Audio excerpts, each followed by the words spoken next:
Salmo 51.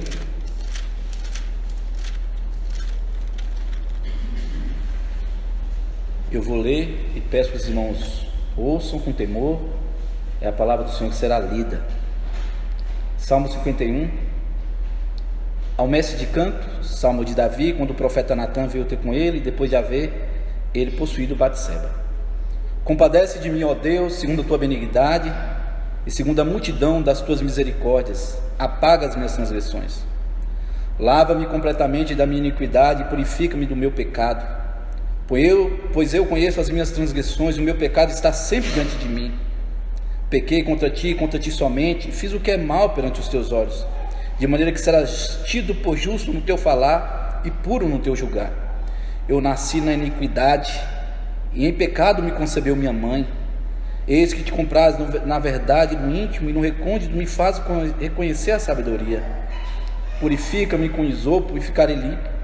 Lava-me e ficarei mais alvo que a neve. Faz-me ouvir um júbilo de alegria, para que exulte os ossos que esmagaste. Esconde o rosto dos meus pecados e apaga todas as minhas iniquidades. Cria em mim, ó Deus, um coração puro e renova dentro de mim um espírito inabalável. Não me repulses da tua presença, nem me retires do teu Santo Espírito. Restitui-me a alegria da tua salvação e sustenta-me com espírito voluntário. Então ensinarei aos transgressores os teus caminhos e os pecadores se converterão a ti. Livra-me dos crimes de sangue, ó Deus, Deus da minha salvação, e a minha língua exaltará a sua justiça. Abre, Senhor, os meus lábios e minha boca manifestará os teus louvores. Pois não te comprazes em sacrifícios, do contrário eu te daria, e não te agradas de holocaustos. Sacrifícios agradáveis a Deus são espírito quebrantado, coração compungido e contrito não o desprezarás, ó Deus. Faz bem em Sião segundo a tua boa vontade, edifica os muros de Jerusalém. Então te agradará dos sacrifícios de justiça, dos holocaustos e das ofertas queimadas, e sobre o teu altar se oferecerão novilhos.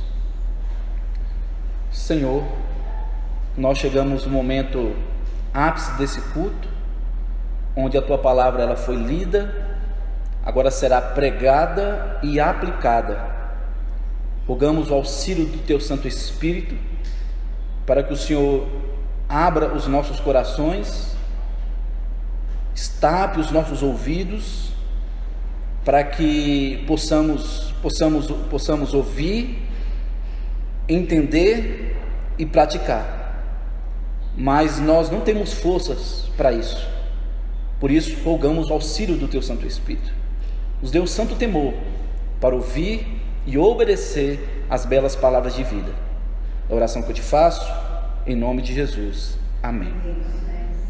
Querido irmão, querida irmã, qual é ou quais são os seus principais anseios? Qual é ou quais são os seus principais anseios? Saúde? Ter um corpo que goza de saúde? Se viver livre das dores? Ter dinheiro? Por que não casar? Contrair um matrimônio? Ter filhos? Por que não? O seu anseio é conquistar o tão sonhado emprego ou passar no tão sonhado concurso público? Quem sabe o seu anseio é por reconhecimento, que as pessoas te reconheçam no ambiente de trabalho, na universidade ou em qualquer outro lugar. Meus irmãos, no Salmo 51, nós encontramos o anseio de um coração despedaçado, o anseio de um coração compungido, um anseio de um coração quebrado, um coração moído. Portanto, meus irmãos, à luz do texto que nós acabamos de ler, o Espírito Santo, pela pena de Davi, nos ensina os anseios de um coração quebrantado. Nos versos 1 a 6, nós veremos que um coração quebrantado anseia pela compaixão e perdão de Deus. Nos versos 7 a 12, nós veremos que um coração quebrantado anseia por uma vida de santidade. E finalmente, nos versos 13 a 19, nós veremos que um coração quebrantado anseia pela glória de Deus. Me permita uma pequena contextualização aqui. No Salmo 51, nós encontramos uma sincera e profunda confissão de Davi por causa do pecado que ele cometera com Batseba, esposa de Urias, e por ter também encomendado o assassinato de Urias para encobertar o seu pecado. E você pode ver isso muito claramente lá em 2 Samuel, capítulo 11. O Salmo 51, meus irmãos, é um dos 7 poemas chamados de salmos penitenciais, como por exemplo, Salmo 6, 32, 38, 51, 102, 130 e 143. Algum tempo após pecar contra a santidade de Deus, Davi recebeu a visita de um chamado profeta Natã, que o confrontou em os seus pecados, como instrumento de Deus para desnudar os pecados de Davi. Natã, então, de bom tom, contou-lhe uma história de um homem rico que tinha muitas ovelhas, mas que tomou a única ovelha querida de um homem pobre para fazer um banquete quando recebera um hóspede. Então Natã pergunta a Davi, lhe perguntou o que devia ser feito a este homem, e Davi disse veementemente que tal homem deveria ser morto. Então Natã lhe disse: tu és o homem, Davi. Lá em 2 Samuel 12, 7. É você, Davi, tu és o homem. Os pecados de Davi, então, outrora ocultos, outrora encobertos, foram desnudados, foram revelados. O profeta Natã o lembrou do que Deus havia feito em sua vida, como Deus foi generoso, chamou a consciência da gravidade do seu pecado, chama-o ao arrependimento. Natã também mostrou as terríveis consequências que haveria de colher, tais como guerra dentro de sua casa, causada pela rebeldia de Absalão, que haveria de desonrar Davi, justamente com o mesmo pecado de adultério, pois Absalão teria relações sexuais com as mulheres de Davi à luz do dia, como de fato aconteceu. Após ouvir tudo isso, Davi não acusou ninguém, não acusou que ele estava ocioso, enfim, ele não teve desculpas, excusas. Ele simplesmente disse, quando descoberto: pequei contra o Senhor. Mas Deus, meus irmãos, já o havia perdoado e não o mataria. Porém, a criança que era fruto do seu adultério com Batseba haveria de morrer, e este é o contexto desse salmo. Primeira coisa que nós vemos aqui é que um coração quebrantado anseia pela compaixão e perdão de Deus. Queridos irmãos, Davi, por algum tempo, como eu disse, estivera com a sua consciência empedernida, com a sua consciência dura pelos pecados não confessados. O pecado faz isso. O pecado, quando não é confessado, não é abandonado, não é deixado, é como um câncer. Todavia, quando ele foi confrontado pela palavra de Deus, como eu disse, pela instrumentalidade do profeta Natã, demonstrou uma profunda consciência do seu pecado. Ele volta à lucidez, ele volta à consciência quando confrontado. E 3 palavras descrevem a consciência desse pecado. Nos versos 1 e 2 aparece a palavra transgressão, que é o ato de atravessar, passar por cima da linha demarcada, ou seja, passar por cima da lei de Deus. Aparece a palavra pecado, errar o alvo.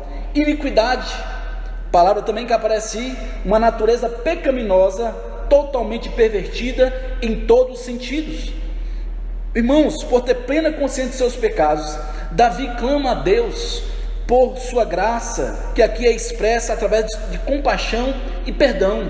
Olha o que diz os versos 1 e 2: compadece-te, ou mostre favor imerecido, compadece-te de mim, ó Deus, segundo a tua benignidade e segundo a multidão das tuas misericórdias. Apaga as minhas transgressões, lava-me completamente da minha iniquidade e purifica-me do meu pecado. Meus irmãos, a compaixão do Senhor é medida por sua benignidade, e o seu perdão é conforme as suas misericórdias. Tal como é a sujeira para o exterior, meus irmãos, assim é o pecado para o interior, para o coração.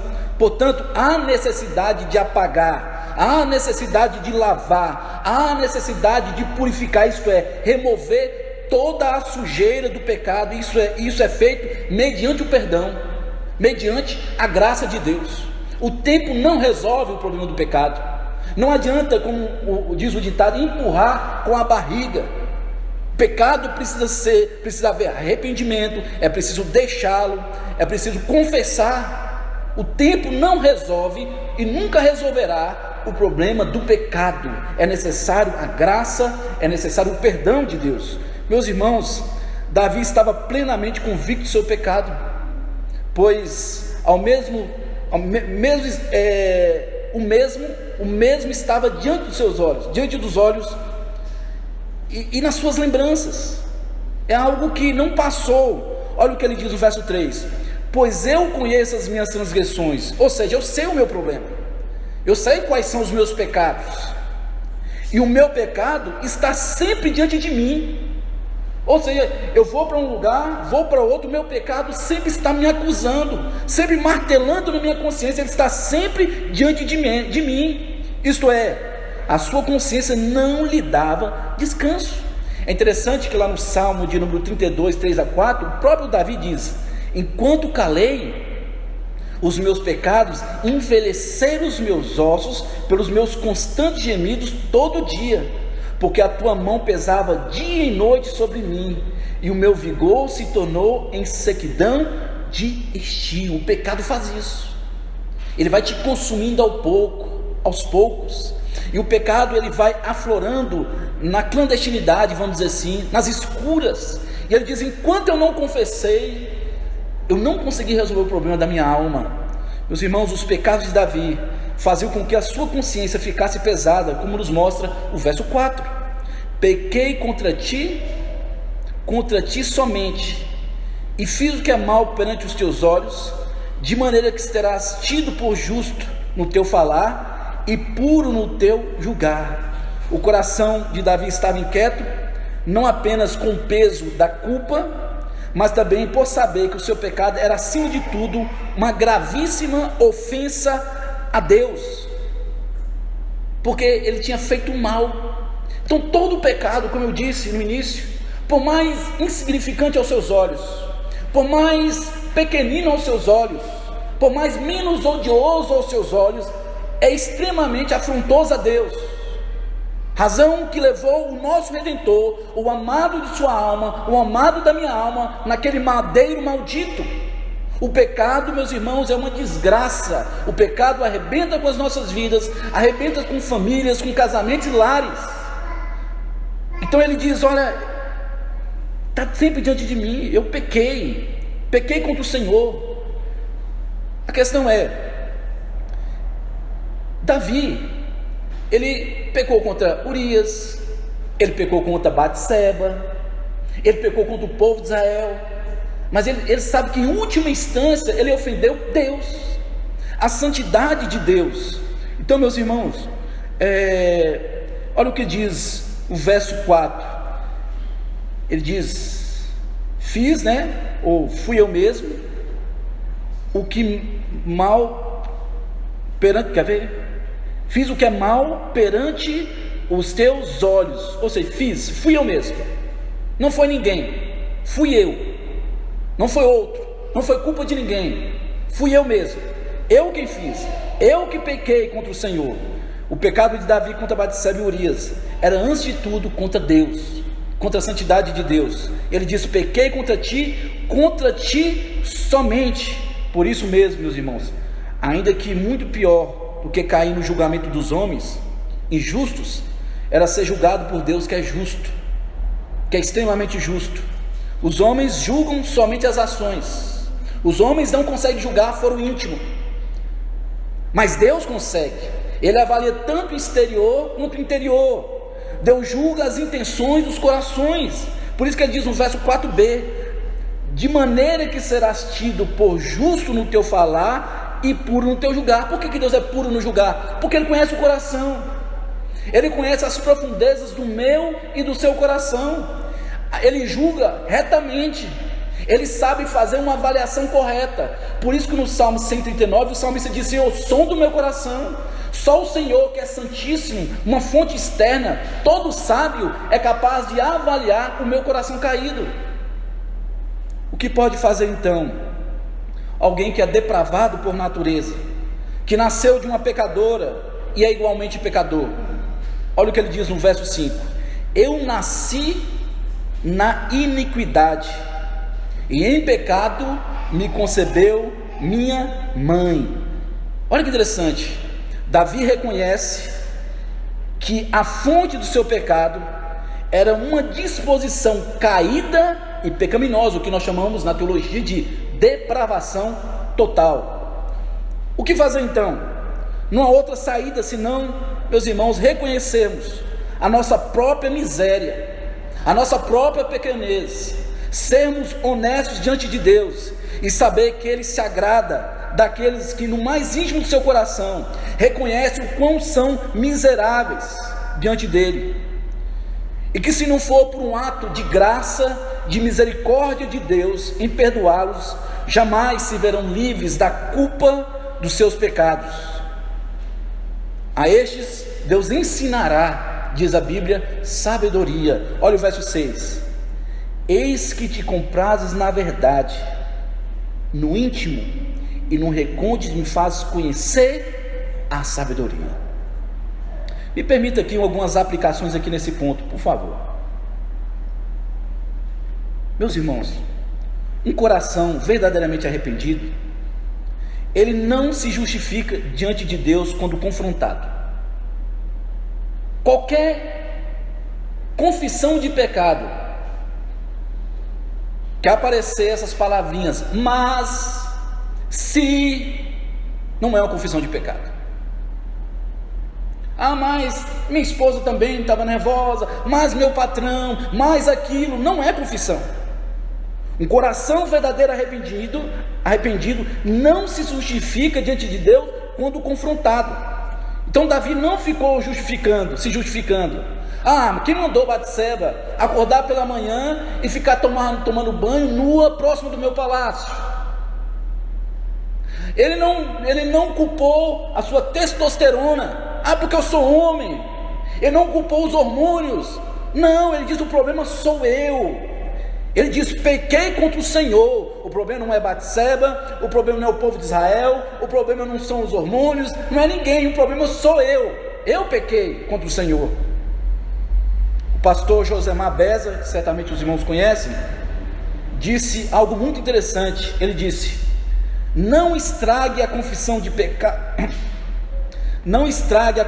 pecados com uma explicação. Você tentou explicar, não é confissão. Tentou explicar, não é confissão. Jay Adams, em seu livro O Conselheiro Capaz, fez o seguinte comentário sobre o termo confessar. Ele disse: a palavra neotestamentária para a confissão significa admitir ou reconhecer, ou literalmente dizer a mesma coisa. A confissão ganha realidade quando o penitente vê-se a si próprio como Deus o vê. Confissão é dizer a mesma coisa que Deus diz acerca do pecado daquele que se confessa. É declarar-se culpado das acusações feitas pela própria consciência. Isso é confissão. Lá em 1 João, capítulo 1, verso 9, o apóstolo João, ele apresenta o duplo resultado de uma confissão sincera,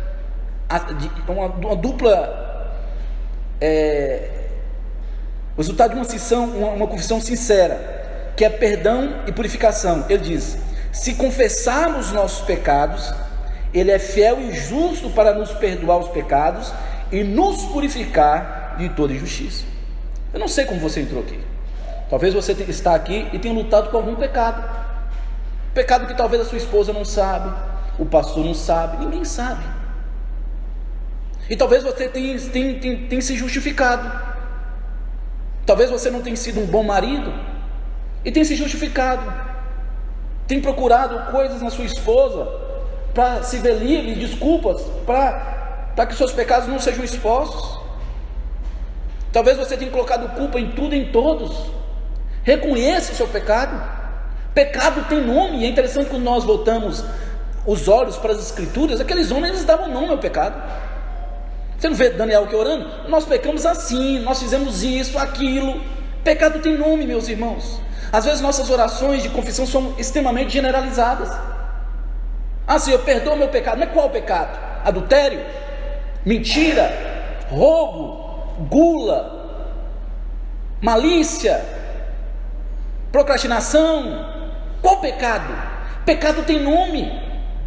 Então Davi não se justificou. Repito, um coração verdadeiramente arrependido não se justifica diante de Deus quando confrontado. Outra coisa, vou repetir: aprenda a nomear os seus pecados. Pecado tem nome. O tempo não resolve o problema do pecado, não é SPC e muito menos Serasa. Então faz necessário que você e que eu se arrependa, confesse e deixe o pecado. Em Provérbios 28:13, repito o texto que eu já li, que eu disse aqui: o que encobre as suas transgressões jamais prosperará, mas o que confessa e deixa alcançará misericórdia. Há muitas famílias em nossas igrejas destruídas, casamentos péssimos, lares falidos por causa de pecados não deixados, famílias destruídas, casamentos destruídos, fracassados, porque não se abandona o pecado, não se confessa e deixa.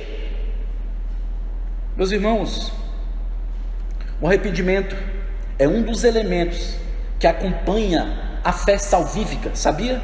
O arrependimento é um dos elementos que acompanha a fé salvadora.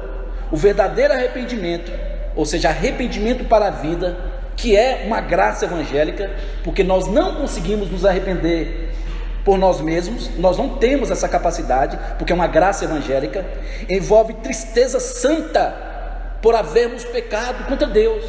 Portanto, se você tem pecado contra Deus, tem sido contumaz em seus pecados, e você já não se constrange, e aquele pecado já não te dói, não te traz tristeza, o alerta deve acender.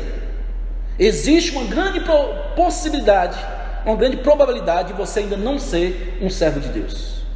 Se você peca, não estou dizendo que um eleito não peca, o que eu estou dizendo é que um eleito não vive na prática do pecado. O eleito, ele tem um espírito, e agora ele pode dizer não ao pecado. Sempre ele vence o pecado? Evidentemente que não. Mas uma pessoa que vive na prática do pecado, seja ele qual for, e não se arrepende, e se lambuza no pecado, sem qualquer constrangimento, isso vai indo, e não há qualquer constrangimento, possivelmente, meu irmão, você não nasceu de novo ainda. Sabe que o pecado só pode ser resolvido mediante o perdão de Deus. Somente o Senhor Jesus pode nos tornar aceitáveis diante de Deus. Somente Ele pode nos conferir a sua justiça e nos livrar da ira de Deus. Só é possível nos ver, só é possível se livrar da santa ira de Deus, nos refugiando na pessoa e obra de Cristo. Só é possível nos ver livre da ira de Deus quando nos abrigamos na pessoa e obra de Cristo, senão estaremos perdidos.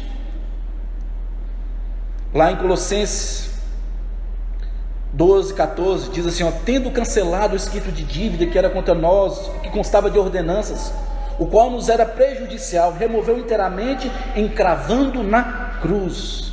Portanto, diante daquele que vê os corações e sabe as reais intenções de cada um, só temos uma atitude a tomar se quisermos ser perdoados: sermos honestos, admitir a nossa depravação total. Meus irmãos, não há como negar, vemos para este mundo trazendo pecado. Agora nas maternidades, certamente estão cheios de bebezinhos que alguns chamam de anjos, e não são anjos. E eu posso te garantir isso, porque eu tenho 3 e te garanto que não são anjos. São caídos em Adão, já nascemos assim. Não passamos a ser pecadores quando cometemos o nosso primeiro pecado de forma consciente. Isso é pelagianismo, isso é heresia. Mas sim, todos os pecados que cometemos em nossa vida são resultado de nossa natureza totalmente depravada. Ou seja, não foi apenas uma quedinha, não foi apenas um arranhar de joelhos, foi uma queda terrível que nos arrastou ao buraco, nos arrastou ao pecado, nos afastou do Senhor. Na pergunta 17 do breve catecismo, lemos: qual foi o estado em que a queda reduziu o ser humano? Resposta: a queda reduziu o ser humano a um estado de pecado e miséria. E a palavra de Deus nos ensina no Salmo de número 14, verso 3, que todos se extraviaram, e juntamente se corromperam, não há quem faça o bem, não há nenhum sequer. E o apóstolo Paulo deixa mais claro em Romanos 3:23, porque todos pecaram e carecem da glória de Deus. Portanto, meus irmãos, temos que admitir a nossa total incapacidade de vencer o pecado por nossas próprias forças. Talvez você esteja aqui, esteja sempre caindo no mesmo pecado. Será que não é porque você tem confiado no seu braço? Será que não é porque você tem abraçado regrinhas legalistas? Deu o passo 1, passo 2 e passo 3. Nós precisamos confiar na graça que há em Cristo. Nós precisamos correr desesperadamente para Cristo, para a cruz. Eu não tenho força, você não tem força, nós não conseguiremos lidar com as demandas do nosso coração caído. Precisamos do Evangelho, precisamos de Cristo. Nós não temos força. Não adianta, não adianta. Não adianta, precisamos do Evangelho. Lembre-se que o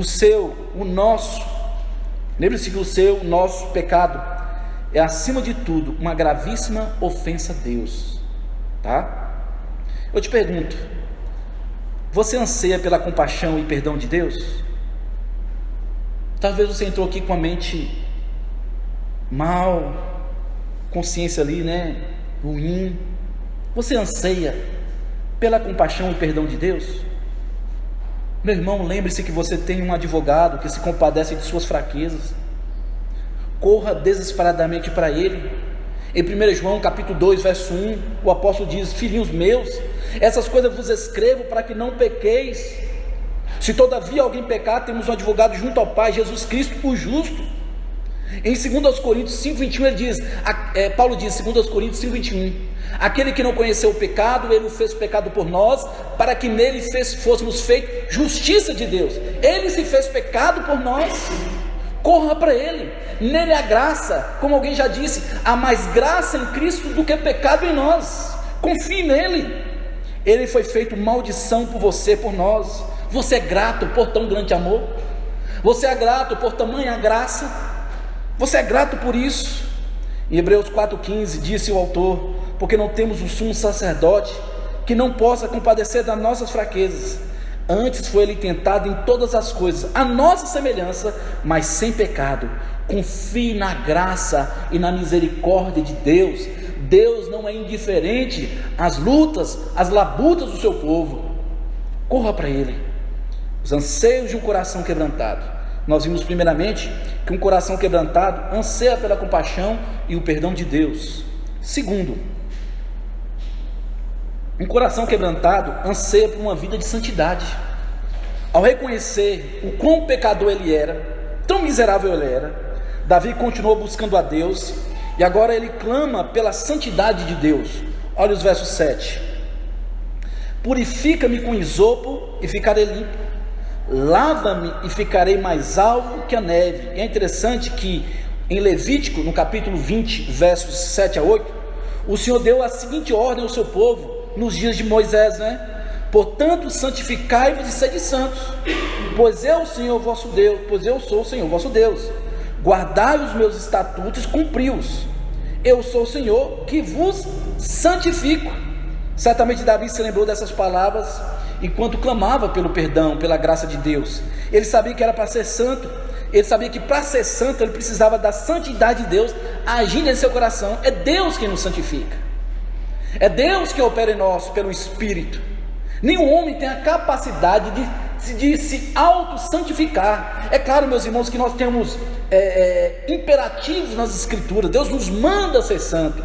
É verdade, Paulo, por exemplo, vai dizer aos Filipenses: desenvolver a vossa salvação com temor e tremor.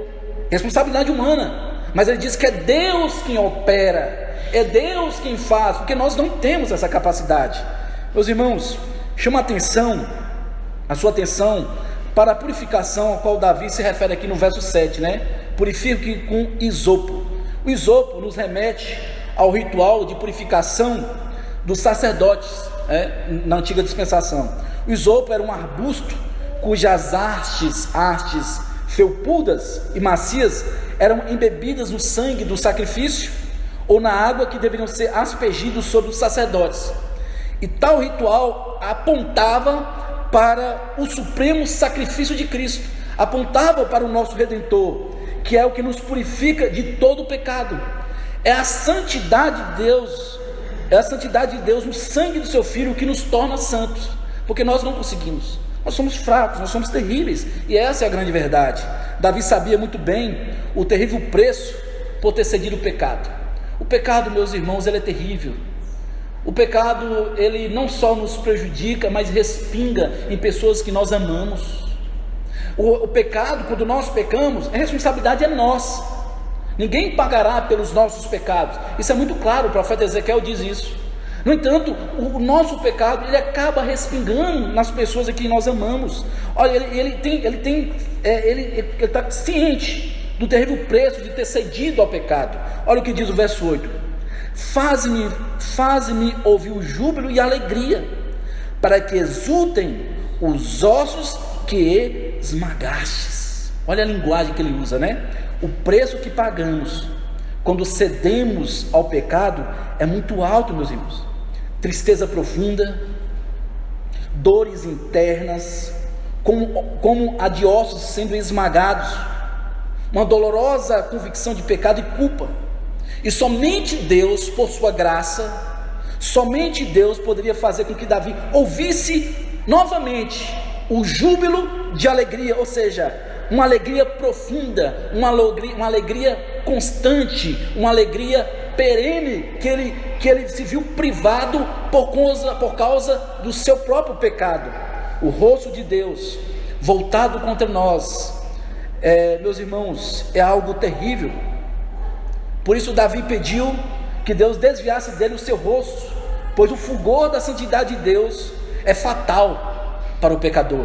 Olha o que ele diz no verso 9: esconde o rosto dos meus pecados e apaga todas as minhas iniquidades. E aqui eu lembro do profeta Isaías no capítulo 6, quando ele diz, ele vê aquela visão, né, no ano da morte de Urias, ele viu o Senhor assentado sobre o alto sublime trono, ele vê ali aqueles santos seres, os anjos ali, os querubins, os serafins, né, e ele diz, ai de mim, é um grito, é um gemido, porque eu sou um homem de lábios impuros e habito no meio de um povo de impuros lábios. Os meus olhos do Senhor, eu estou perdido. E é exatamente assim, meus irmãos, quanto mais nos aproximamos de Deus, quanto mais conhecemos o Evangelho, quanto mais conhecemos as Escrituras, mais perceberemos quem nós somos, o quão terríveis nós somos. E uma bela ilustração para isso é exatamente no final do ano, né? Não sei se aqui em Curvê lá aparece aquelas mariposinhas, se tem muito. Maribocaiúva dentro do templo lá fica uma bagunça, né? Mas você percebe que as mariposinhas, elas vão para a luz, né? Aí quando amanhece o dia, tem um tanto de mariposas mortas. E assim nós, quanto mais nos aproximamos de Deus, mais deixamos de ser orgulhosos. Quanto mais nos aproximamos de Deus, mais ficamos mais humildes. Nós conseguimos perceber os nossos pecados, começamos a dimensionar os nossos pecados, a atenuar o pecado dos outros. E é isso que a Bíblia faz em nós, meus irmãos. Então ele diz, esconde o rosto dos meus pecados e apaga todas as minhas transgressões. Me lembro, como diz aqui, como eu já disse, né, das palavras de Isaías, ai de mim. Meus irmãos, Davi tinha consciência que só Deus poderia criar nele um coração puro e um espírito inabalável. Olha o que ele diz aqui no verso 10: cria em mim, ó Deus, um coração puro e renova dentro de mim um espírito inabalável. É interessante que o verbo hebraico criar, como aqui no verso, é empregado somente em relação a Deus. Então é a mesma palavra usada na criação original, lá em Gênesis capítulo 1, verso 1, né? Ou seja, descreve uma ação de Deus como Criador. Então só Deus pode nos recriar em Cristo, só Deus pode nos dar um novo coração, só Deus pode tirar o coração de pedra, um coração diferente, um coração duro, um coração morto, e nos dar um coração de carne. Só Deus pode fazer isso. Meus irmãos, isso nos mostra que a natureza humana não necessita de uma melhora.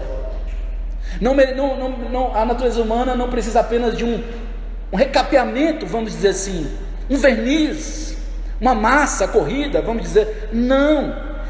A natureza humana precisa ser recriada em Cristo, isto é, precisa do novo nascimento, o que Jesus disse para o doutor Nicodemos: necessário vos é nascer de novo.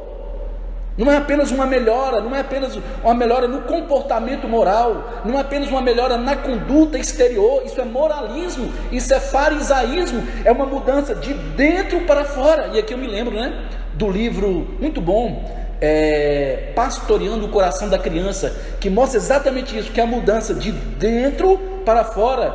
E eu ouvi um caso uma vez interessante, onde o pai diz para o filho: olha, senta, menino.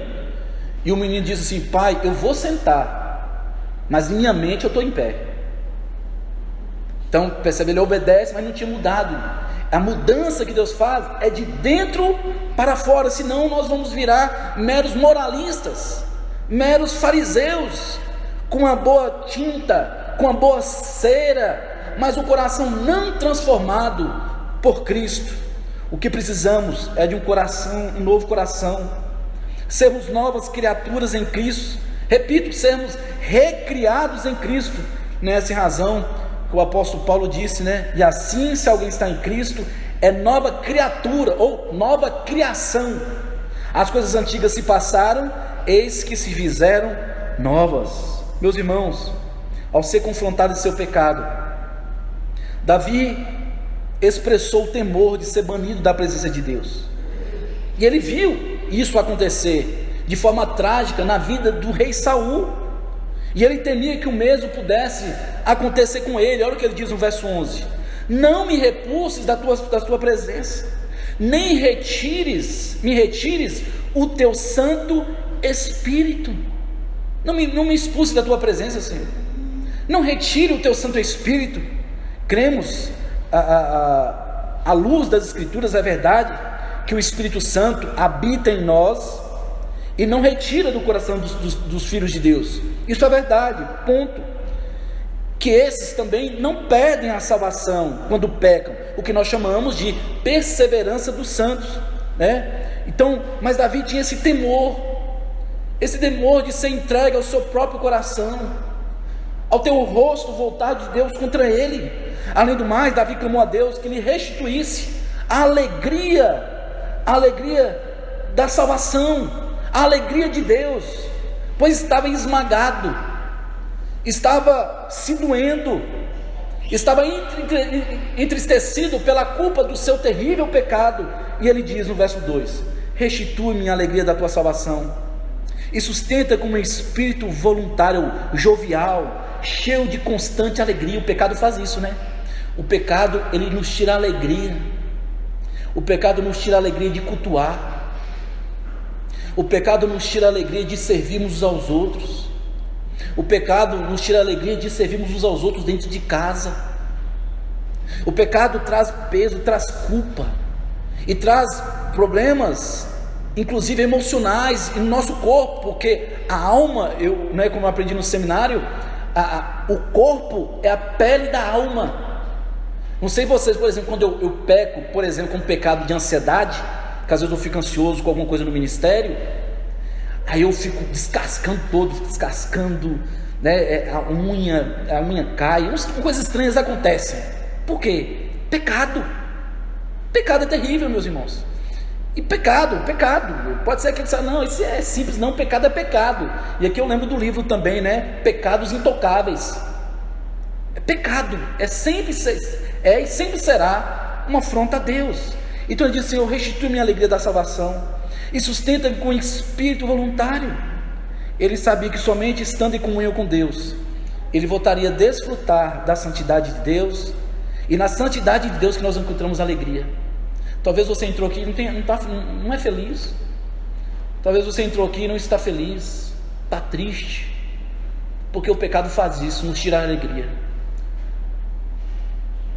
Às vezes chega no culto, já não consegue cantar com alegria, já não consegue ouvir a palavra, a pregação com atenção, porque o pecado nos distrai. O pecado nos afasta do Senhor.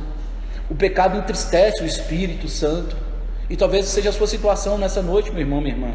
Você está dessa forma, mas eu te lembre da graça de Deus. Lembre-se que Deus abandonou o seu santo Filho para jamais te abandonar. Ele abandonou o Senhor Jesus Cristo para jamais te abandonar. Confie na graça de Deus. Irmãos, algumas aplicações aqui nesse ponto. É na santidade de Deus que nos tornamos santos. É somente na comunhão com Deus que encontramos a verdadeira alegria. Somente nele. Sem a pureza e a santidade de Deus em nosso coração e espírito, estaremos totalmente desprovidos de santidade e pureza, e fadados ao fracasso e portanto à condenação. Somente nele encontramos santidade. Somente nele encontramos a verdadeira alegria. A alegria do povo de Deus não é alegria circunstancial. Não deve ser. Talvez você tenha a sua alegria, a sua esposa. Sua maior alegria é a sua esposa. E se ela morrer? Acabou a alegria? Talvez você tenha colocado o seu grande amor, sua grande alegria em seus filhos. E se Deus tirar os seus filhos? E se Deus quiser tirar os seus filhos? Ele é dono de tudo, Ele pode fazer isso. Talvez a sua maior alegria é o trabalho. E se Deus te deixar desempregado? Entende? A alegria do povo de Deus é uma alegria que não está baseada em circunstâncias, porque as circunstâncias passam e mudam. A nossa alegria é Cristo. Porque mesmo se perdermos esposo, esposa, trabalho, nós sempre teremos a verdadeira alegria, que é Cristo, que é o Evangelho. Não estou dizendo, meus irmãos, que perder alguém nós não sentiremos dor. Não estou dizendo se perdermos o emprego não ficaremos chateados, não vamos chorar. Não é isso. Somos seres humanos. Mas a nossa alegria é Deus. É Deus. Porque as outras coisas tudo passam. Um coração arrependido não procura por culpado além de si mesmo. Repito, em momento algum Davi culpou a Deus por ter retirado dele a alegria. Davi não disse: ó Senhor, por que o Senhor tirou a alegria? Ele não disse isso. Ele entendia que o seu pecado estava lhe impedindo de desfrutar da comunhão com Deus. Da comunhão com Deus. Somente o perdão de Deus pode restaurar a alegria de um coração arrependido. Se não estamos mais sentindo prazer e alegria na santidade de Deus, é porque existe pecado escondido no coração. Se você não consegue sentir alegria em cultuar, em servir os seus irmãos, se o culto tem se tornado algo para você pesaroso, se o dia do Senhor, que é um dia deleitoso, a feira da alma, tem se tornado algo cansativo para você, provavelmente há pecados que não estão sendo tratados. Porque o dia do Senhor é um dia de alegria, é um dia de festa, é o dia da feira da alma. É um dia que o marido tem que acordar a esposa dizendo: bora meu amor, bora meus filhos, hoje é o dia do Senhor, vamos para a escola dominical, vamos cultuar o Senhor, vamos servir com os irmãos, vamos revê-los, a família da fé. Mas quem sabe você entrou aqui nessa noite triste, desanimado, sem qualquer interesse, não vê a hora para esse culto terminar, para você fazer as suas vontades. Meu irmão, minha irmã, Deus te chama ao arrependimento. Não é a igreja presbiteriana, não é o conselho, é a palavra de Deus que te chama ao arrependimento. Como diz bem o reverendo Ageu, Deus nos chama para servi-lo com uma alegria, com um sorriso no rosto. Essa é a vontade de Deus para o seu povo. O rosto de Deus voltado contra nós é algo terrível, meus irmãos. É algo terrível. Lá no Catecismo Maior, lá no capítulo 5 da Providência, seção 5 também, salvo engano, diz assim: olha, o sapientíssimo, justíssimo e graciosíssimo Deus, com frequência, olha que interessante, os nossos pais, os teólogos de Westminster, com frequência deixa por algum tempo seus próprios filhos à mercê de multiformes tentações e da corrupção dos seus próprios corações, com o fim de castigá-los pelos seus pecados anteriores, ou levá-los a descobrirem a força oculta da corrupção e fraudulência dos seus corações, a fim de serem humilhados, a fim de reanimá-los para uma dependência mais íntima e constante, apoio dele, e fazê-los mais vigilantes contra toda e qualquer ocasião futura de pecar, e para vários outros fins justos e santos. Então Deus às vezes entrega para quebrar a pessoa, para moê-lo, para que ele consiga entender que ele não é forte, que ele não é capaz, que ele não consegue sozinho, que ele precisa da graça, ele precisa do evangelho. Então uma vez Deus entrega, para que mesmo que todo quebrado volte para o Senhor arrependido e entenda que ele não consegue sozinho. Mas se Deus voltasse com graça e misericórdia para o pecador, há esperança. Há esperança. Não importa o pecado que você cometeu, há esperança. Há esperança para o mais terrível pecador. Confie na graça de Deus. Os anseios de um coração quebrantado. Primeiro, nós vimos que um coração quebrantado anseia pela compaixão e perdão de Deus. Segundo, nós vimos que um coração quebrantado anseia por uma vida de santidade. Um eleito vai querer ser santo, ele quer melhorar, ele quer progredir em santidade. E por último, um coração quebrantado anseia pela glória de Deus. O que seria a glória de Deus, meus irmãos? Às vezes nós falamos muito em glória, né? Devemos honrar a glória de Deus. Mas o que seria a glória de Deus? A glória de Deus, meus irmãos, é tudo aquilo que engloba os seus atributos, seus santos atributos, comunicados ou não.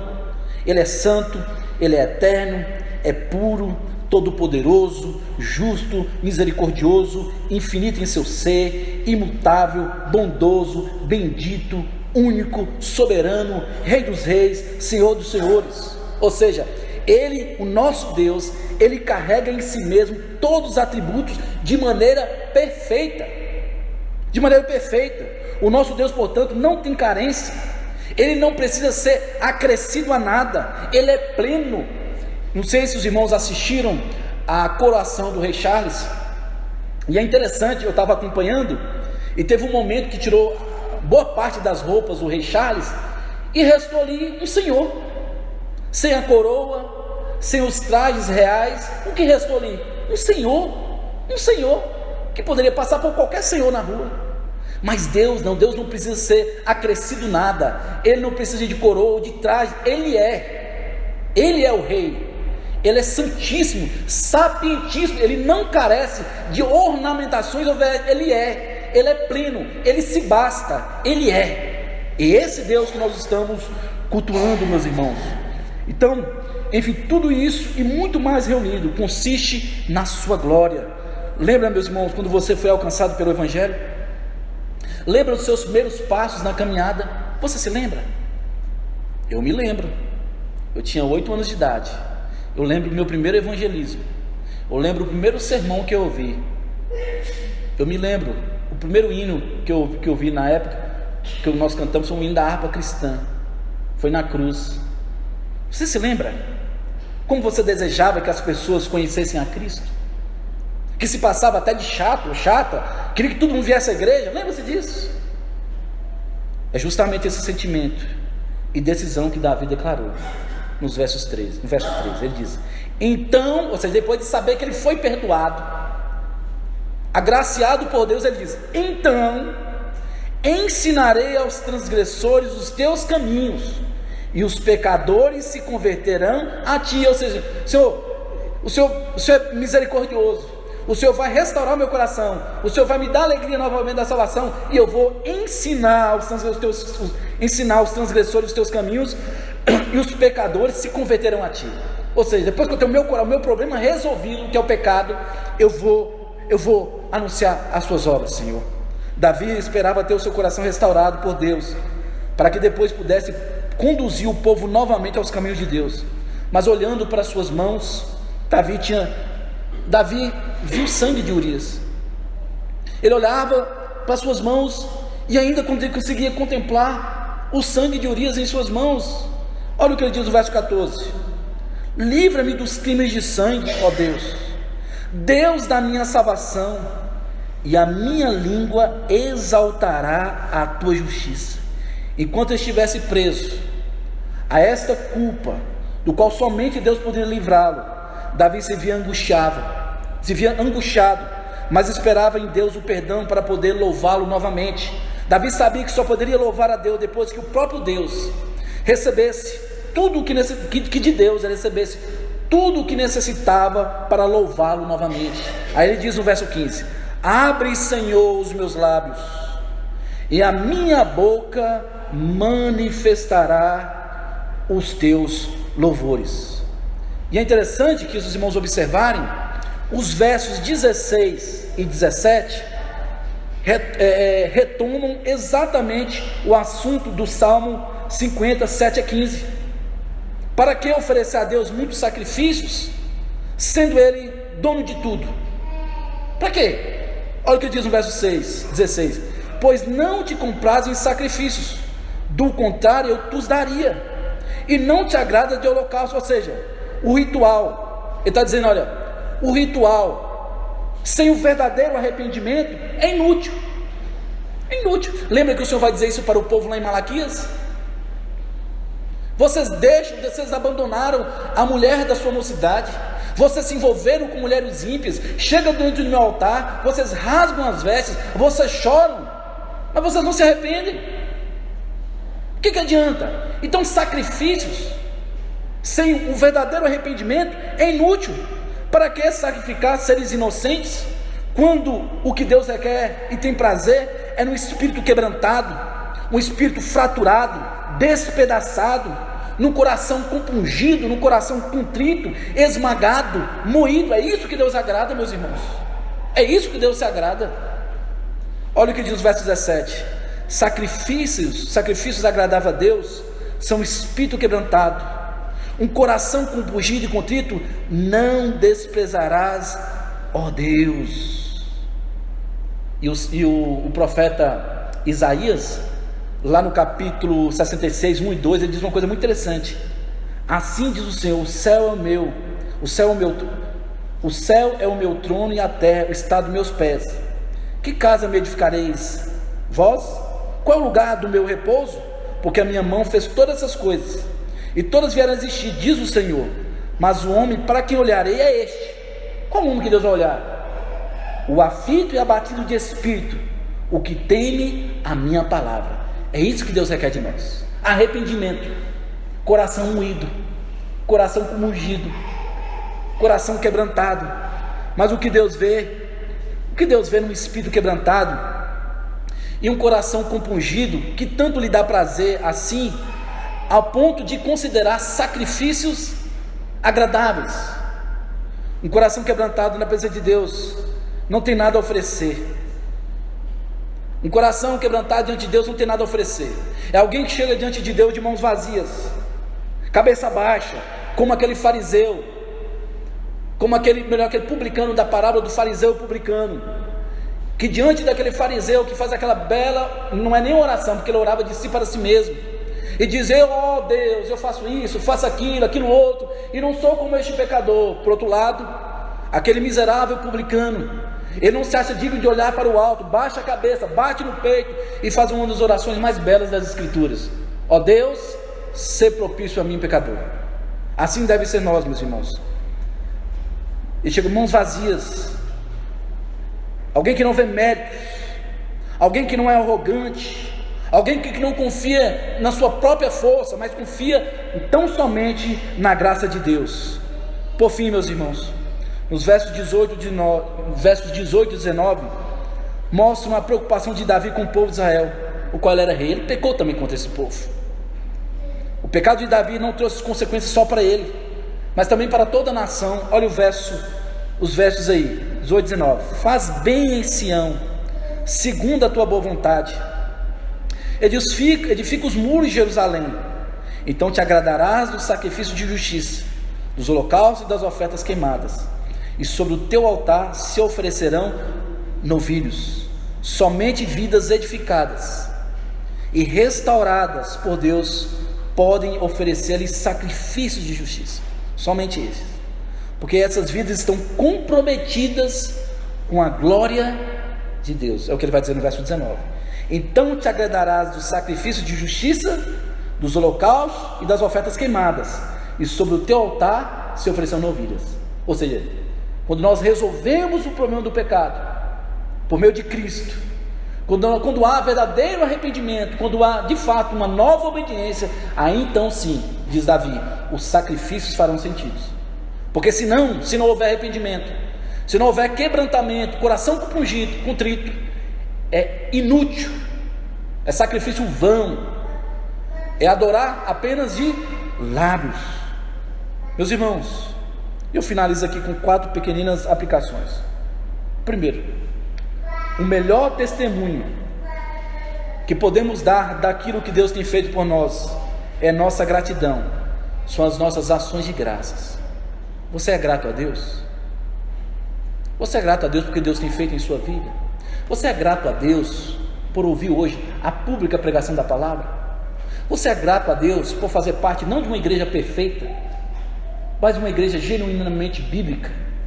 Você é grato a Deus por dar a vocês pastores não perfeitos, longe disso, mas pastores comprometidos com a séria exposição das Escrituras? Você é grato com o esposo e esposa que você tem? Você é grato com a casa que você tem, com a cama que você dorme? Você é grato a Deus pelo trabalho que Deus te deu? Você é grato?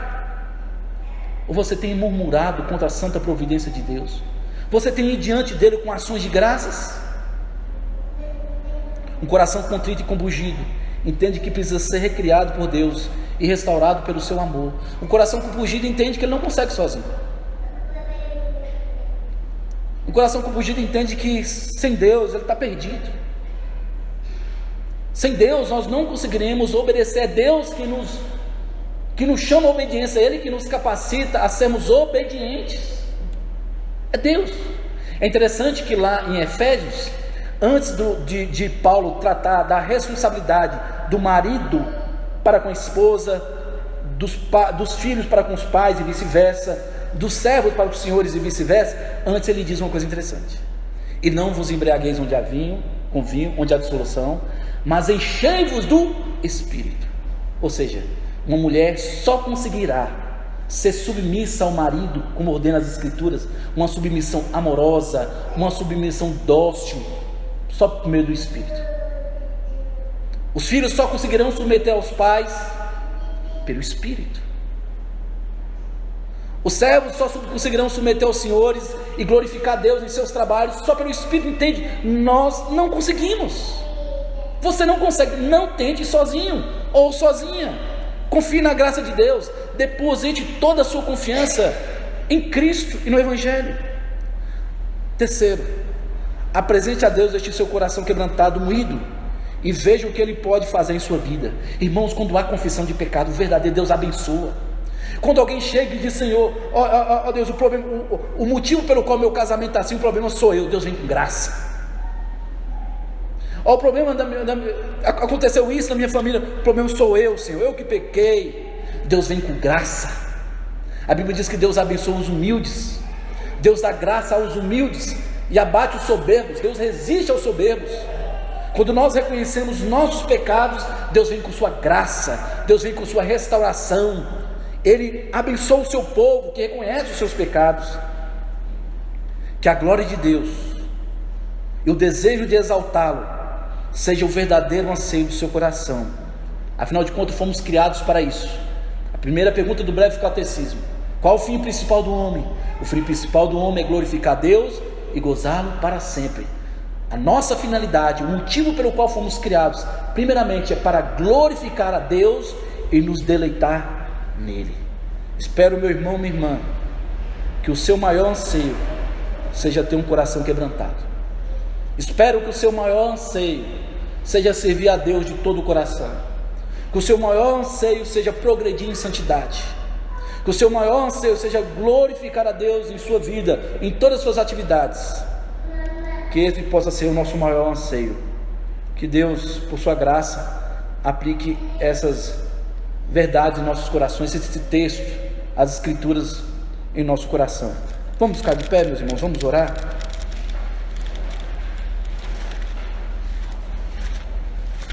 Vamos orar dando graças ao Senhor por esse momento maravilhoso.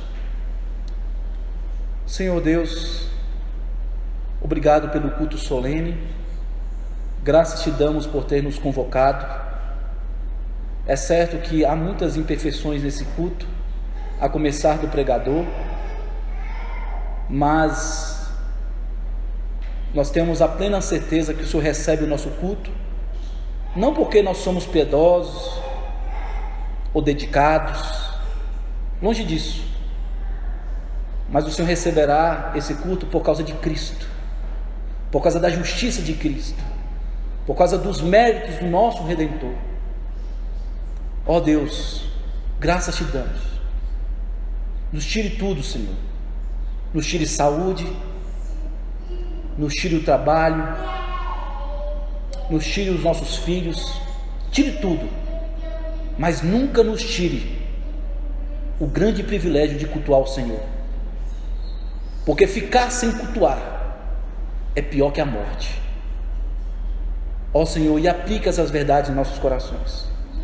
Nos dê um coração compungido, nos dê um coração quebrantado, moído, nos faça perceber os nossos pecados e nos conduza ao arrependimento pelo meio do Espírito, porque o arrependimento é uma graça evangélica, salvífica. Nós não conseguimos nos arrepender por nós mesmos. Conduza-nos a nova obediência, ó Deus, por favor, e conduza o seu povo em segurança aos seus lares. Abençoe os seus trabalhos, em suas atividades, seja administrando uma grande empresa ou vendendo um picolé, que eles possam fazer tudo para a glória do teu santo nome. Essa é a oração que eu te faço, em nome de Jesus, amém. Recebam a bênção, meus irmãos, a graça do Senhor Jesus, e o amor de Deus, e a comunhão do Espírito Santo, seja com todos vós, e com todo o povo de Deus espalhado pelo mundo, hoje e para todos sempre. Amém. Amém.